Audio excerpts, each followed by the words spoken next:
Going into week 13, there's some things that we need to identify and discuss, but I also want to get into a few buy opportunities for those rebuild teams. So stay tuned to the end. I'm going to give you a couple guys, but before we get into that, let's talk about these things that we need to cover. I think first of all, we need to cover the Miami Dolphins. Yes, overall this season's been disappointing, but the last 2 weeks this offense has been humming, and I think specifically it's all because of what's going on with Tua.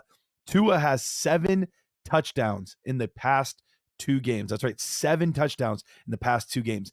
Looking at this team, they are one of the few teams that is out of the playoff picture right now, but still has a realistic shot at getting into that wild card spot. Yes, they'll need some help, but this offense is starting to look really good. What this means is they're probably going to be pulling out all the stops over the next few weeks. They're going to be busting out every trick play opportunity. They're going to be trying to bury their opponents and give no room for even hope of a comeback. They're going to be doing everything in their power. And I think that spells great news for fantasy football. And at first, their end of the season looked really rough as far as schedule goes, but that's eased up quite a bit. And specifically in the semifinals and championship rounds of your fantasy football leagues, Cleveland and San Francisco are those 2 games. San Francisco, their defense hasn't looked nearly as good lately. They've been dealing with a lot of injuries, which has a lot to do with that. But they just gave up 38 points to the Green Bay Packers. I think Miami will at least be able to contend with this defense and put up some big points as well. Then you look at Cleveland. Cleveland is nothing like it originally was in the beginning of the season. Yes, this defense still has some players, but it's actually becoming a very easy pass defense compared to what we expected it to be. So I think looking at these teams now, they're not scaring me as much for Miami, so Miami's in a really good spot. Saquon Barkley. Could Saquon Barkley be the MVP? After a 255-yard performance, that's just on the ground. Over 300 yards if we're including what he did through the air, and 2 touchdowns. Yeah, I think he's absolutely in that. And I think the Eagles would love to see a guy like Saquon Barkley have a shot at it. What does this mean? Well, it means they're probably going to be giving him the rock a lot. Right now, unfortunately, you can't buy Saquon Barkley, but I think this is just good to highlight how good he's been.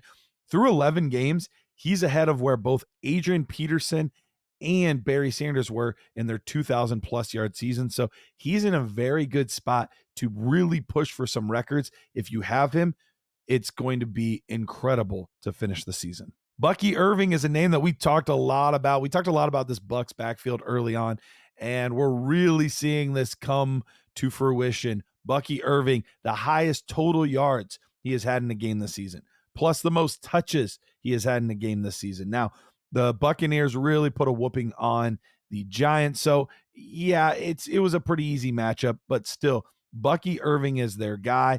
He's the one that you want to target. He's the one that you want to have on your fantasy football teams. Rashad White is still involved, and so is Sean Tucker. So it's never going to be fully his, but I think we've gotten to the best of Bucky now. I think games in which he could be getting 100 total yards in a game are going to start becoming more regular for a guy like Bucky Irving.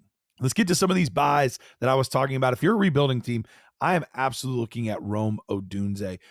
Since week 8, Odunze is 12th in total targets at the position, but people probably don't realize how much he's been involved, how much he's been looked at, how much he's been targeted, simply because in that same time period, he's only 34th in total points, and that's specifically because of the touchdowns. Yes, he does not have any touchdowns during that stretch, so people aren't viewing him as a possible high-end fantasy asset.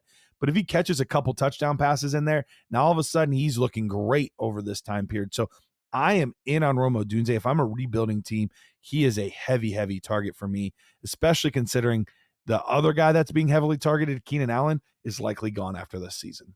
Also, I want to look at, in a rebuilding situation, look at Cade Stover. Cade Stover just had his highest target volume of the entire season this past week. And the thing that maybe holds you back from being interested in him is because of Dalton Schultz. But the cap situation is very interesting for this Houston Texans team. Houston is actually 25th in cap space, which means 7th worst for 2025. So they're not in an amazing spot right now in their cap situation. Also, seeing this offense, they were best when a guy like Stephon Diggs was involved. I would not be surprised if there is a third wide receiver on this team that they spend a little money to have and put together with this group. When you look at Schultz's contract too, he has $2.5 million of dead cap if it's a post June 1st cut. So it would be for 2.5 million for 25 and for 26. I think that would be an easy thing for them to get out from under some of this cap, help them be able to acquire some more players. And I don't think it's going to hurt them that much offensively over the course of the season. Dalton Schultz only has 2 games over 50 yards and only 4 games with 4 or more receptions and not a single touchdown all season. So I think the Dalton Schultz experiment was fun while it lasted, but former and current teammates, CJ Stroud, Cade Stover, I think that's going to continue to be a thing. Cade Stover is a guy I want in Dynasty.